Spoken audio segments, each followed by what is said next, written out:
अष्टावक्र का अगला सूत्र लेंगे आज हम। अष्टावक्र कहते हैं जनक से,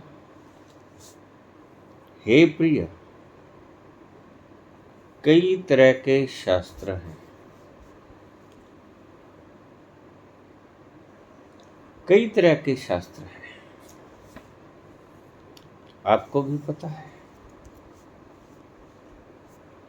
उनमें विभिन्न विचारधाराओं के कई तरह से प्रतिपादन है, कई तरह के शास्त्र हैं और अलग अलग विचारधाराओं से ग्रसित हैं। कुछ शास्त्र हैं परमात्मा को पाने के, और कुछ शास्त्र हैं उन लोगों के जो परमात्मा को मानते ही नहीं। हे प्रिय, जनक से संबोधित करते हैं कि हे प्रिय, कई तरह के शास्त्र हैं,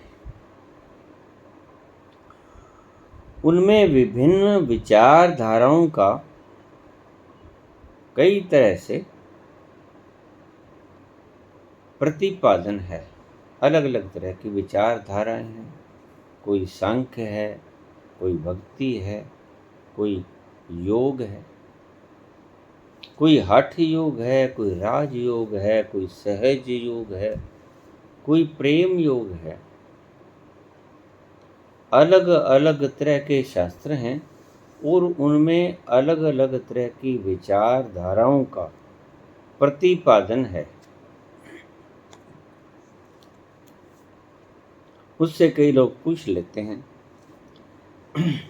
कि जनक इतनी जल्दी कैसे पहुंच गए। मैं उनसे कहता हूं, सीधा सा फॉर्मूला, इसमें कोई ज्यादा मेहनत करने की जरूरत नहीं। जो शास्त्र बोलते हैं उनके उलट चलो। क्यों? क्योंकि शास्त्र के द्वारा आप अब तक नहीं पहुंचे, और जब शास्त्रों का प्रतिपालन कर कोई व्यक्ति पहुंच नहीं पाता 20 साल, 30 साल, 40 साल, तो क्या उनसे चिपके रहना चाहिए? बहुत से लोग मेरे पास आ जाते, बाबा हमें 30 साल हो गए, तो फिर छोड़ क्यों नहीं देते? आध्यात्म का मार्ग 6-7 सालों में अगर तुम्हारे भीतर पूर्ण मुमुक्षा की भावना है, 6-7 सालों में तय हो जाता है। 30 साल से तुम, इसका मतलब रास्ता गलत है। गुरु गलत चुना, शास्त्र गलत चुना। जनक इतनी जल्दी क्यों पहुंच गए? अष्टावक्र ने विश्वास दिलाया था कि हे राजन, घोड़े के एक पायदान से दूसरे पायदान पर जाने तक जो वक्त लगता है, इतने वक्त में मैं तुम्हें ब्रह्म दर्शन करवा दूंगा इसी जन्म में।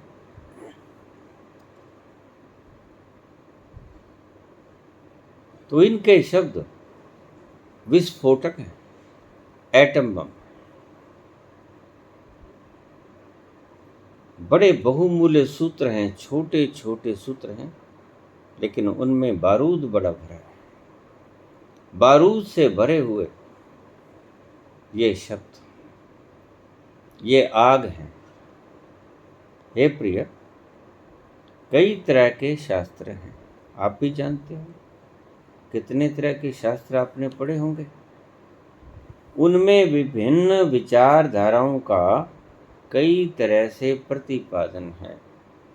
इधर चलो, ऐसा करो, वैसा करो, कैसा करो, सभी तरह की विचारधाराएं उसमें प्रतिपादित हैं। लेकिन उन्हें कितना भी कहो, ये कहते हैं कितना ही पाठ करो, दोनों के ऊपर बात लेके जाते हैं।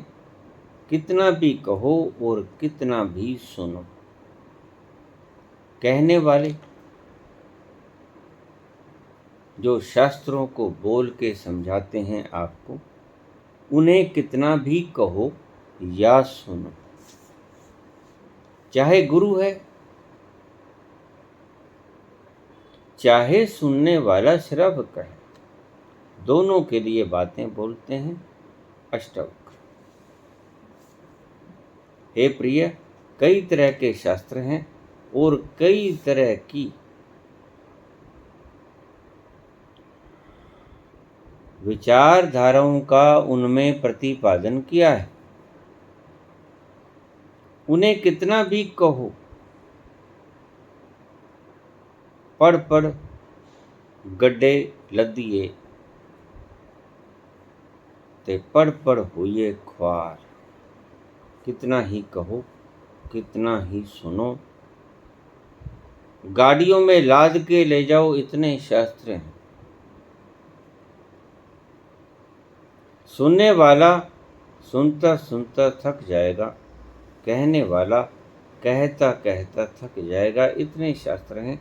और उन शास्त्रों में अलग अलग तरह की विचारधाराएं भरी हुई।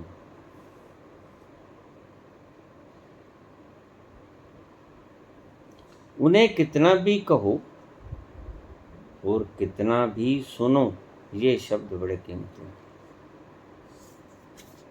दोनों के लिए कहे गए।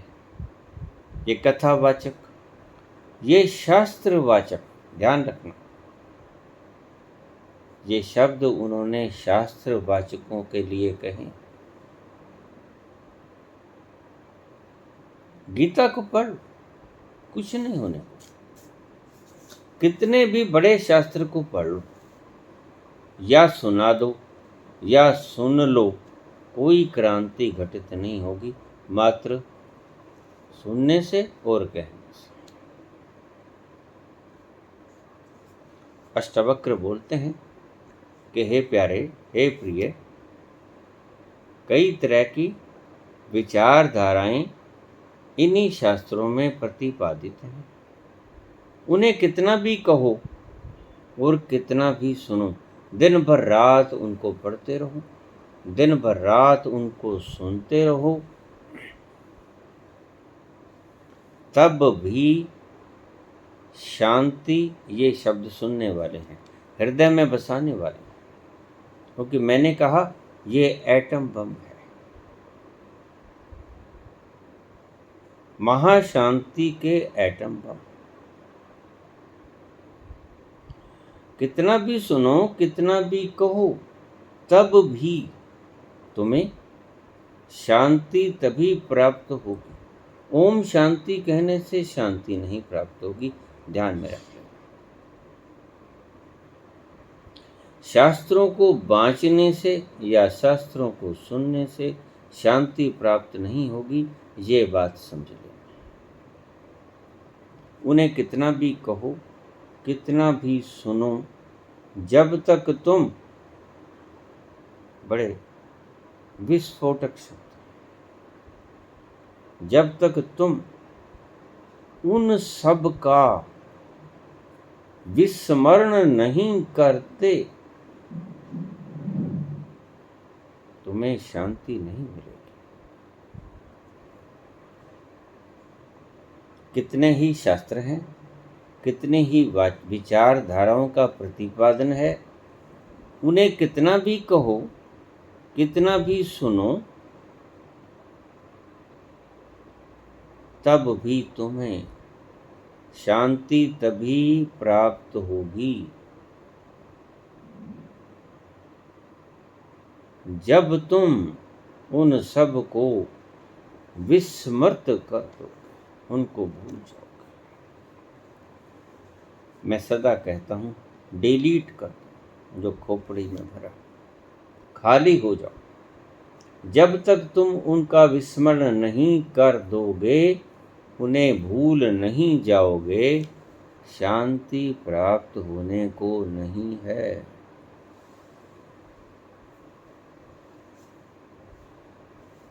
दिमाग में कचरा भरा है, कूड़ा भरा है, तलाश है शांति की, तलाश है परम आनंद की। कहीं कोई किनारा नहीं मिलता, न जप में, न तप में, पाठ, न पूजा, न अरदास, प्रार्थना, किसी भी चीज में शांति नहीं मिलती। मिलती है तो तुम्हें लगती है मिलती, मिलती नहीं, यानी क्षणिक शांति। जब तक सुनते हो एक गीत की तरह, सुंदर गाना जब तक सुनते हो, कर्ण मुग्ध हो जाते हैं, आत्मा झोले खाती है, मस्त हो जाती है। लेकिन जैसे ही वो गाना खत्म हुआ, कितनी देर तुम खुश रहते, बस थोड़ी ही देर, उसके बाद भूल जाते। तो अष्टावक्र कहते हैं कि हे प्रिय, जितने भी शास्त्र हैं, जितनी भी विचारधाराएं उनमें भरी पड़ी हैं, कितना भी उन्हें सुनो, कितना भी उन्हें सुनाओ, तुम्हें शांति प्राप्त नहीं होगी। शांति कब प्राप्त होगी?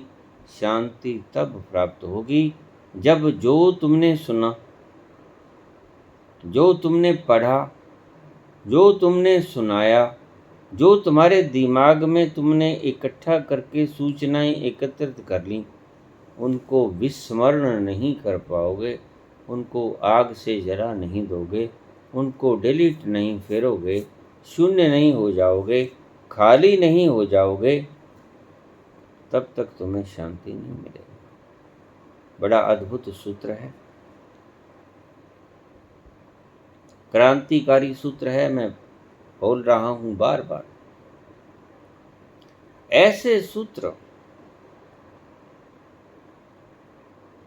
ही तुम्हें इतनी देर में पहुंचा सकते हैं, बशर्ते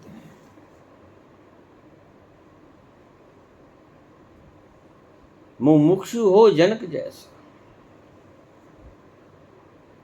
संसार भोग लिया हो। संसार में क्या है? संसार की वास्तविकता क्या है? संसार में सुख है कि सुख नहीं है, यह तुमने भोग कर पा लिया, देख लिया।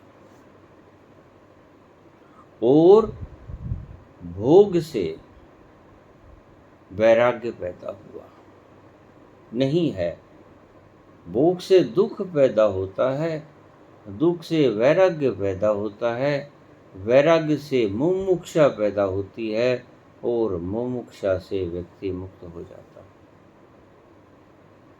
यह सीधा सा सीढ़ियां हैं, एक सीढ़ी से दूसरी सीढ़ी, भोग कर दुख, भोगों में दुख है। परम शत्रु काम, इसीलिए अष्टावक्र कहते हैं दुख दुख देता है, काम दुख देता है, तुम्हारी शक्ति को बाहर फेंक देता है। क्षण भर के लिए तुम्हें आनंद आता है, लेकिन उसके बाद उस शक्ति को बाहर फेंक कर तुम दुखी होते, कमजोर हो जाते, तुम्हें पता नहीं चलता, लेकिन एक दिन पता चलता है कि मैंने उस परम शक्ति को यूं ही व्यर्थ गंवा दिया।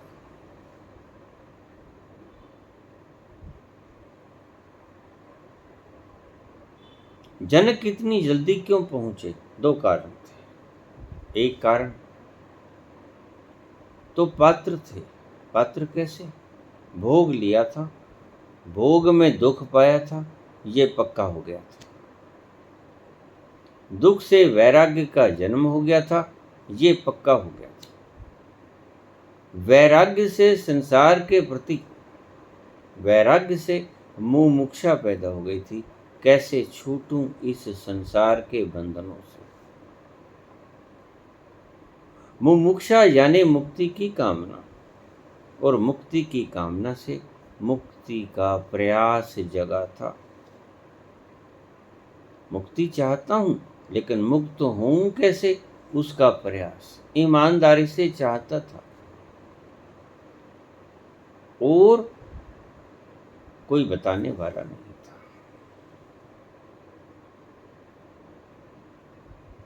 जनक के दरबार में हमेशा ब्रह्म चर्चा होती रहती थी। 24 घंटे, दिन भर रात उसके दरबार में बड़े से बड़े ज्ञानी ब्राह्मण बैठे रहते और उस विराट का गुणगान करते रहते, शास्त्रार्थ करते रहते। लेकिन इतने के बावजूद जनक को रास्ता दिखलाने वाला कोई न मिला। तो जनक ने पूछा कि हे स्वामी,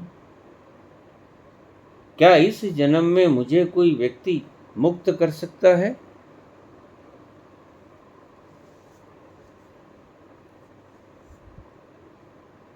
क्या इस जन्म में मुझे कोई व्यक्ति मुक्त कर सकता है? उसने कहा, राजन, इस जन्म की बात तो छोड़ो, बहुत दूर की बात कह दी आपने।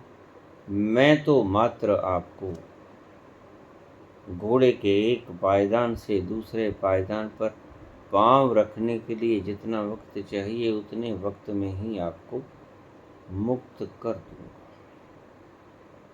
जानते थे अष्टवक्र राजा हैं, सभी भोग उपलब्ध हैं, सभी प्रकार के भोग भोग लिए हैं और भोगों से दुख पैदा होता है, ये अष्टवक्र अच्छी तरह जानते हैं। और दुख से होता है वैराग्य पैदा, ये भी अष्टवक्र भली भांति जानते हैं। और वैराग्य से पैदा होता है मुमुक्षा, कैसे इस दुख रूपी संसार से मुक्त हो जाऊं और कैसे इस दुख रूपी संसार से मुक्त हो जाऊं। जब ऐसा प्रश्न दिमाग में आता है, प्राणों में गूंजता है, तो मुक्ति की खोज शुरू हो जाती है। व्यक्ति को ढंग ढूंढना शुरू कर देता है कि ऐसा ढंग जानूं कि कैसे इस चक्र से मुक्त हो जाऊं, संसार चक्र से पार हो जाऊं।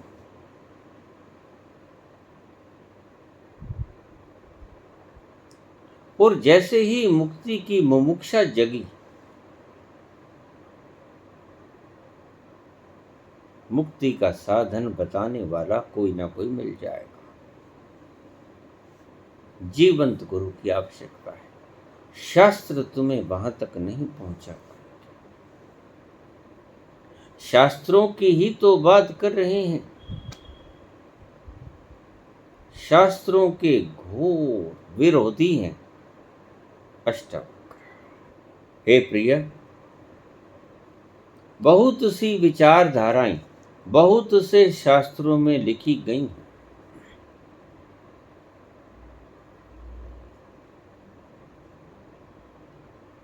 उनको कितना भी दोहरा लो, उनको कितना भी सुन लो, उनको कितना भी सुना लो, ये कथावाचक कितने सालों से सुना रहे हैं। कितने आए, कितने चले गए, कोई क्रांति घटित हुई? अंधविश्वास ज्यादा बढ़ता चला गया, मर्ज बढ़ता ही गया। जूं जूं दवा की, जूं जूं ये कोशिश करते रहे कि आदमी मुक्त हो जाए, मर्ज बढ़ता ही गया, दुख बढ़ता ही। क्यों? क्योंकि ये सच्चा ज्ञान इनके पास था ही नहीं, है भी नहीं। ये सिर्फ कथावाचक कथा ही सुनाना जानते हैं। और कथा का अर्थ तुम्हें पता है? कथा का अर्थ जो सत्य नहीं है, जो कहानी है। कथा का गूढ़तम अर्थ होता है जो सत्य नहीं है, उसको हम कथा कहते हैं। कथा का अर्थ जो मात्र एक कहानी है, वो कल्पित हो या सत्य हो, उस सत्य से जहाँ जाकर सुख मिलता है, जहाँ जाकर शांति मिलती है, आनंद मिलता है, इस कहानी का कोई लेना देना नहीं। कथा का मतलब ये होता है। और कथावाचक यानी ऐसी कहानी को सुनाना जो मात्र कहानी है, जिसके भीतर कोई तत्व है ही नहीं जो तुम्हें आनंद तक ले जाए, लेकिन उसके बावजूद कथावाचक रोज कथा सुनाते हैं, कहानियां सुनाते हैं। जैसे बच्चे परियों की कहानी सुनते हैं, आप धार्मिक कहानियां सुन के संतुष्ट हो जाते हो। होते कहाँ, क्षण भर के लिए संतुष्ट हो जाते हो। और क्षण भर के लिए तो आप बहुत सी बातों में संतुष्ट हो जाते हो। संसार की बहुत सी चीजें भोग कर क्षण भर आपको आनंद आता है। स्वादिष्ट चीज खा लेते हो, स्वादिष्ट जगह देख लेते हो, घूम आते हो, स्वादिष्ट फिल्म देख लेते हो, अच्छी मन को भाने वाली स्वादिष्ट गीत सुन लेते हो।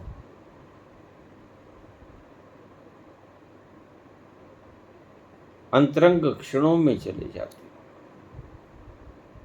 क्षणिक सुख तो आप संसार में बहुत तरह से ले सकते हो, लेकिन अखंड आनंद कैसे आए?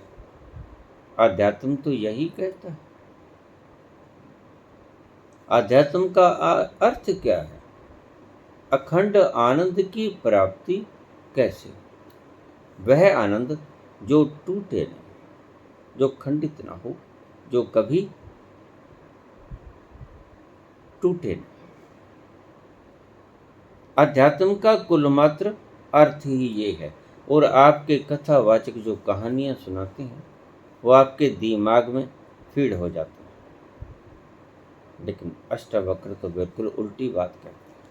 वो कहते हैं कि तुमने जो सुना, तुमने जो पढ़ा, तुमने जो सुना, तुमने जो पढ़ा, जब तक उसको आप विस्मरण नहीं कर देते, भूल जाओ, सब कुछ भूल जाओ।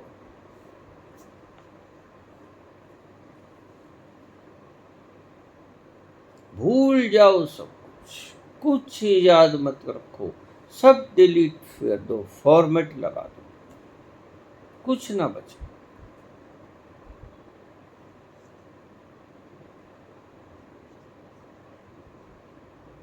और जैसे ही तुमने डिलीट किया सब कुछ, खाली हुए पाओगे। अष्टावक्र बिल्कुल ठीक कहते हैं। जरा भी झूठ नहीं कहते। उतना क्षण भी नहीं लगेगा जितना अष्टावक्र ने बोला। एक पायदान से दूसरे पायदान पर पहुंचने के लिए पल भर लगेगा, क्षण भर लगेगा। क्षण भर में आप दूसरे पायदान पे पहुंच जाओगे। क्षण भर में आप संबोधि से युक्त हो जाओगे, उस बोध से भर जाओगे जो तुम्हें सुख देता है, अखंड आनंद में ले जाता है, तुम्हें मस्ती और सुरूर से भर देता है। तुम क्षण भर में, अगले ही क्षण, जो भी ज्ञान को उपलब्ध हुआ, जब भी, कहीं भी, आज तक कोई ऐसा व्यक्ति नहीं जिसको एक क्षण पहले पता हो कि अगले क्षण मुझे संबोधि उपलब्ध हो जाए। वो चाहे बुद्ध हो, महावीर हो, कबीर हो, नानक हो या कोई और। अगले क्षण मुझे संबोधि घटित हो जाएगी, ये खुद को भी पता नहीं होता, लेकिन घट जाती है अगले क्षण। और जब अगले क्षण वो घट जाती है तो वो आश्चर्यचकित होता है। बस इतनी सी बात थी, जिसके लिए मैं इतना तड़पा, जिसके लिए मैंने इतना ऊहापोह किया, बागा तोड़ा, आपाधापी की, इतने कष्ट क्लेश सहे, बस बात तो इतनी ही थी। इतनी ही है बात। ठीक कहते हैं अष्टावक्र। इतनी ही देर लगती है, क्षण में, अगले क्षण में समाधि उपलब्ध हो जाती है। तुम भी हो सकते हो। तुम कोई अपवाद नहीं हो मानव श्रृंखला की। तुम भी अगले क्षण संबोधिग्रस्त हो सकते हो। अपवाद नहीं, उसी नियम में आते हो। अगले क्षण तुम भी उपलब्ध हो सकते हो। कैसे? विस्मरण कर दो जो आज तक सीखा है। पतंग की डोर, मैंने बहुत बार आपको एग्जाम्पल दी। हजारों धागों से बंधी हुई पतंग की डोर आसमान में लहरा रहा है। पतंग और हजारों हजारों डोरियों से बंधा है। जब तक आखिरी कड़ी टूट नहीं जाएगी, जब तक आखिरी धागा टूट नहीं जाएगा जिससे वो पतंग बंधा हुआ, तब तक वो पूर्ण मुक्त नहीं हो सकता। वो एक छोटा सा महीन धागा भी आपको उलझाए रखेगा। जिस घड़ी सारे धागे टूट गए, आपकी क्लिंगिंगनेस के, आपकी चिपकाहट के, आप पाओगे उसी क्षण पतंग लिबरेट हुआ, पतंग मुक्त हुआ, पतंग आजाद हुआ। एक क्षण भी ना लगेगा। अगर पतंग अभी उलझा हुआ है, अभी भी धागे से बंधा हुआ उड़ रहा है, तो एक ही बात कारण है, वो कोई ना कोई डोर पतंग को धागे से बांधने वाली टूटनी बाकी है। अगर अभी भी कुछ आपके मोबाइल में आपको अटका हुआ दिख रहा है, तो ये समझ लेना कहीं ना कहीं, किसी न किसी चीज में कोई ना कोई डेटा छिपा हुआ है जिसे आप डिलीट नहीं कर सके।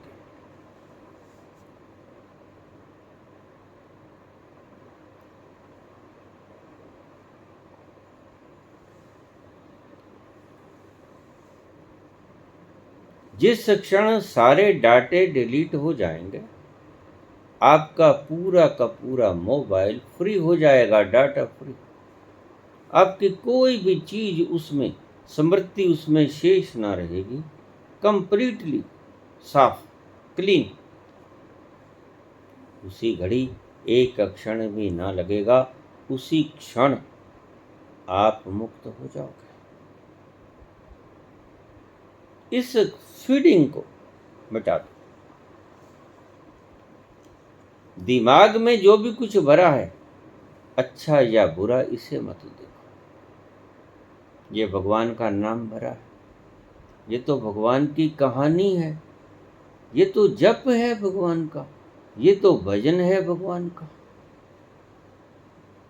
कुछ भी फीड रह गया तो आप बंधे रहोगे। इस बात का ध्यान रखना। अगर मुक्त नहीं हो रहे हो, ये पैमाना आपको बता देता हूं। अगर आप मुक्त नहीं हो रहे हो, सब तरह के प्रयास करके, सब तरह के डिलीट फेर के स्मृतियों पर, तो कोई ना कोई छुपा हुआ आंकड़ा है जो तुम्हें मुक्ति में बाधा बन रहा है। उसको ढूंढो, तराशो और उसको काट दो, उसको डिलीट कर दो। उसी क्षण तुम मुक्त हो जाओगे। तुम्हें कोई नहीं रोक सकता मुक्त होने से। हे प्रिय, कई तरह के शास्त्र हैं, हम भी जानते हैं, पढ़ते हैं, रोज पढ़ते हैं। उनमें विभिन्न विचारधाराओं के कई तरह से प्रतिपादन हैं।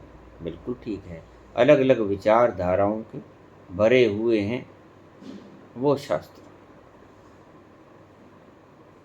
जितनी तरह के आदमियों ने वो लिखे शास्त्र, अपनी अपनी विचारधाराएं लिख दी।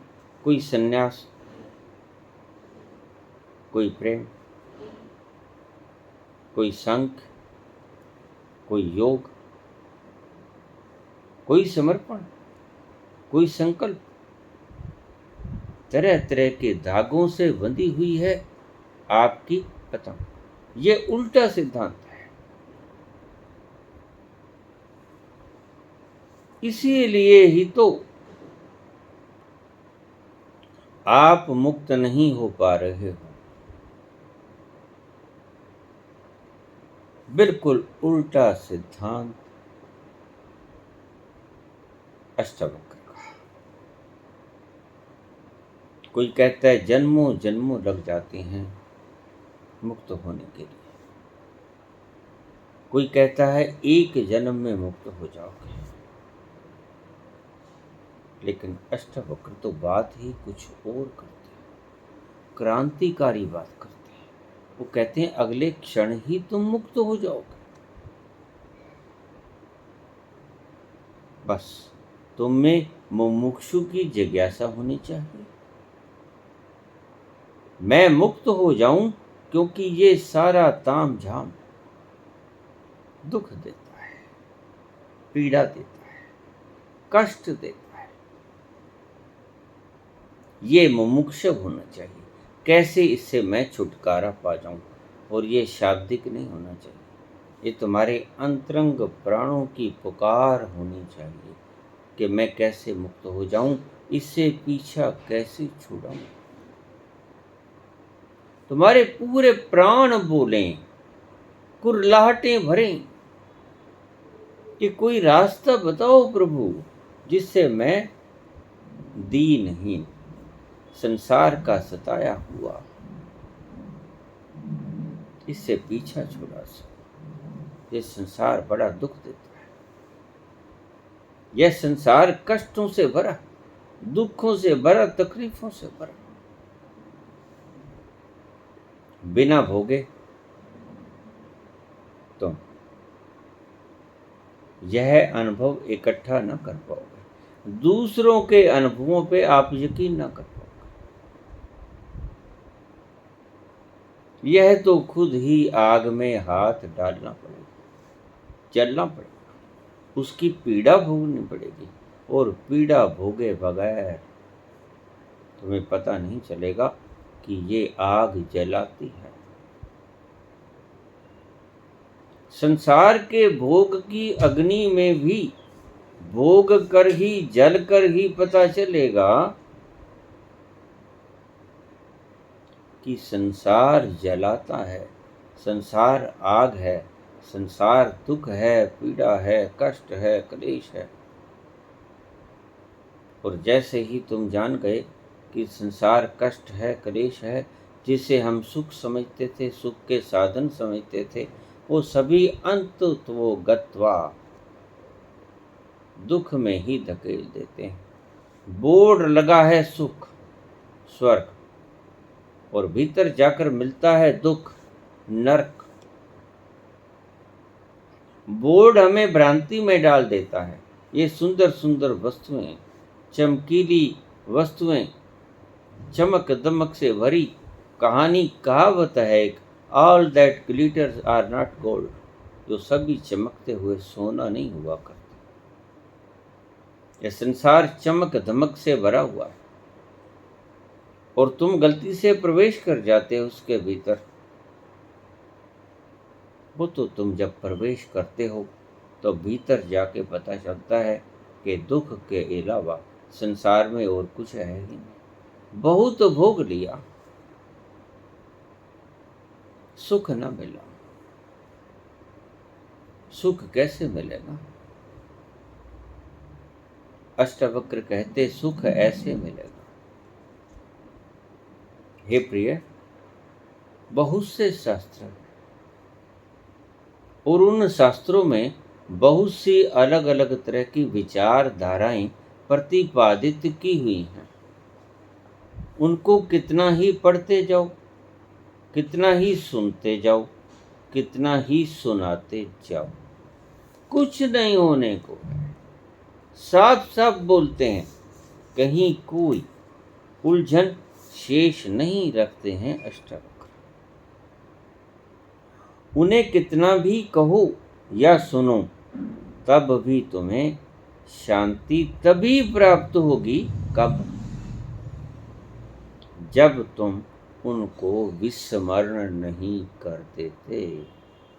जो सीखा, जो पढ़ा, जो सुना, जो किसी ने आपको बतलाया, जब तक तुम उनको विस्मरण नहीं कर देते, तुम्हें शांति नहीं मिलती, तुम्हें आनंद नहीं मिलता।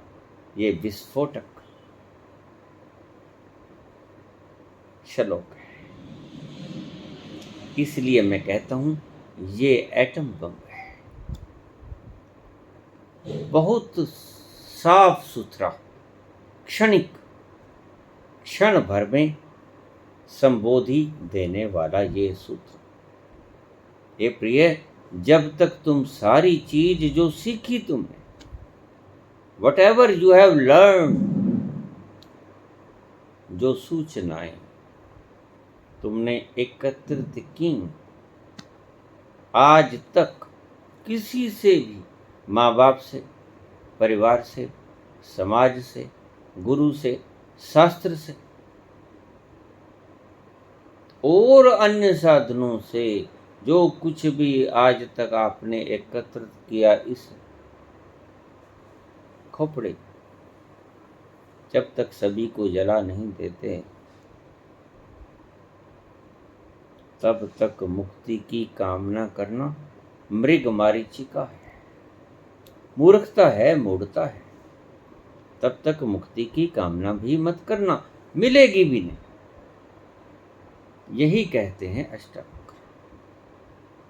हे प्रिय, बहुत से शास्त्र हैं, उनकी विचारधाराएं भी अलग अलग हैं, और उन्हें कितना ही पढ़ लो, उन्हें कितना ही सुन लो, उन्हें कितना ही लोगों को सुना दो, और वो कितना भी सुनने में सुखदायी क्यों ना हो, कितना भी सुनने, पढ़ने और कहने में आपको सुख क्यों ना देते हों, लेकिन आपको शांति सच्ची तो तभी मिलेगी जब आप उन सभी सीखी हुई शास्त्रों की बातों को, गुरुओं की बातों को, सिद्धांतों को, किताबों को, ग्रंथों को, सीखी हुई सारी सामग्री आपके दिमाग में पड़ी है, जब तक आप उसको डिलीट नहीं करते, जब तक आपको विस्मरण नहीं करते आप उसको, तब तक शांति नहीं मिलने वाली। कल्पना भी मत करो, शांति मिलेगी भी नहीं। बड़ा जबरदस्त सूत्र है अष्टावक्र का। उन सबका विस्मरण नहीं कर दोगे, उन्हें भूल नहीं जाओगे, तब तक शांति की कामना मत करना। शांति मिलेगी भी नहीं, आनंद आएगा भी।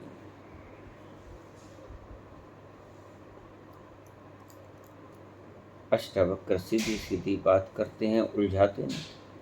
तुम्हें कहानियां नहीं सुनाते, अष्टावक्र तुम्हें कहानियां नहीं सुनाते। अष्टावक्र तुम्हें जीवन सिखाते हैं, जीवन तक कैसे पहुंचा जाए, तुम अपने मूल स्रोत तक कैसे पहुंच जाओ और अभी कैसे पहुंच जाओ, ये सिखाते हैं अष्टावक्र। तुम्हें कहानी नहीं सिखाते, ना कहानी सुनाते, ना कहानी सिखाते। सीधा सा सूत्र, 2 अक्षरों का सूत्र। बहुत से शास्त्र हैं, बहुत सी विचारधाराएं हैं, उनको कितना भी पढ़ते जाओ, कितना भी सुनते जाओ, रिपीट करते जाओ,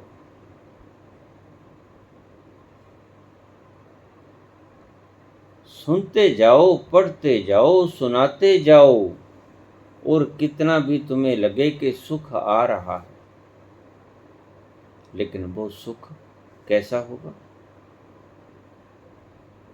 आपने हड्डा रूढ़ी के ऊपर कुत्ते देखे होंगे, वो सूखी सूखी हड्डियों को खाते। हड्डा रूढ़ी होती है, जहां मरे हुए पशुओं को गिराते, वहां पर कुत्ते आपने देखे होंगे, उनके पिंजर निकले होते हैं, मांस नहीं होता। क्यों? क्योंकि वो हड्डियां खाते हैं और हड्डियां सख्त होती हैं, और हड्डियों को खाने से उनके जबड़ों में से खून निकलता है, जख्मी हो जाते हैं, हड्डियां सख्त होती हैं। हड्डियों को चबाने से उनके जबड़ों में से खून निकलता है, और जब वो खून निकलता है तो वो उनके कंठ में जाता है, उनकी जीभ को टच करता है, तो उन्हें स्वाद लगता है खून का। लगता है कि मैं मांस खा रहा हूं, लेकिन हड्डी में मांस कहां? उन सूखी हड्डियों में मांस कहां है? नहीं, उसे ये नहीं पता होता कि मैं खुद का ही खून निगल रहा। ये सूखी हड्डियों को चबाने से मेरे ही जबड़ों में से, मसूड़ों में से ये जो खून बह रहा है, क्योंकि जख्म हो गया है वो, यही मेरे कंठ में उतर रहा है, और ये मुझे स्वाद लगता है। मुझे लगता है जैसे मैं मांस खा रहा हूं। खून का स्वाद। भ्रम में पड़ जाता है कुत्ता, इसलिए हड्डा रूढ़ी के ऊपर फिरने वाले कुत्ते आपने देखे होंगे, उनके शरीर पे मांस नहीं होता, और वो थोड़े दिनों में मर जाते हैं। क्यों? क्योंकि उनको आदत लग जाती है, भ्रम पड़ जाता है कि इन हड्डियों में मुझे रस आता है। वो रस उसका खुद का खून होता है। खुद का खून जब उसके जीभ पर आता है, गल के नीचे उतरता है, तो उसे आनंद आता है, आहा, मैं मांस खा रहा हूं। लेकिन वो दुबला पतला हो जाता है। दुबला पतला होने के कारण वो कुछ ही दिनों में प्राण त्याग देता है। तुम्हारा संसार बिल्कुल इस हड्डा रोड़ी के कुत्ते के समान है। खुद का ही खून चूस कर तुम आनंदित होते हो। खुद का ही खून तुम्हारी जीवा पे जाता है, इनको भोग कर, और तुम्हें स्वाद लगता है वो खून, जैसे कि हम मांस खा रहे हैं किसी का, और इस मांस खाने से हम सबल हो जाएंगे। लेकिन नहीं, ये मांस नहीं, ये कुत्ते का ही खून होता है, खुद का ही, जो हड्डियां खाने से उसके मसूड़े जख्मी हो जाते हैं। खुद का ही खून पीने से वो मजा लेता है, और उस मजे लेने में उसे पता नहीं चलता कि मैं ये मूर्खता कर रहा हूं। मर जाता है कुछ ही तो। संसारिक सुख बिल्कुल उस कुत्ते के समान है। अगर कभी नहीं गए तो देख लेना, हड्डा रूढ़ी के ऊपर जो कुत्ते होते हैं, उनके शरीर पर हड्डियां ही हड्डियां दिखती हैं, पंजर ही पंजर दिखते हैं, बस वो कुछ दिनों में मर जाते हैं। ऐसे ही संसार को भोग कर तुम कुछ ही दिनों में संसार को छोड़ देते हो, इस नश्वर देह को छोड़ देते हो। क्यों? क्योंकि तुम्हें संसार में सुख नहीं मिलता। सुख मिलता है इसकी सिर्फ धारणा ही आपको लगती है, भ्रम ही सिर्फ लगता है। ये भ्रम लगता है कि मैं संसार में सुख ले रहा हूं, मिलता नहीं। खुद का ही खून होता है, खुद का ही खून तुम्हारे गले के भीतर उतरता है, तुम्हें ही कमजोर बनाता है। संसार का सुख बिल्कुल उस कुत्ते की हड्डी की तरह है जो आप चूसते हो। खुद का ही मांस, खुद का ही खून गलता है, और खुद ही कमजोर होते हो, और अंत में प्राण त्याग देते हो। कुछ नहीं मिलता, आनंद वानंद कुछ नहीं होता। यही कहते हैं अष्टावक्र।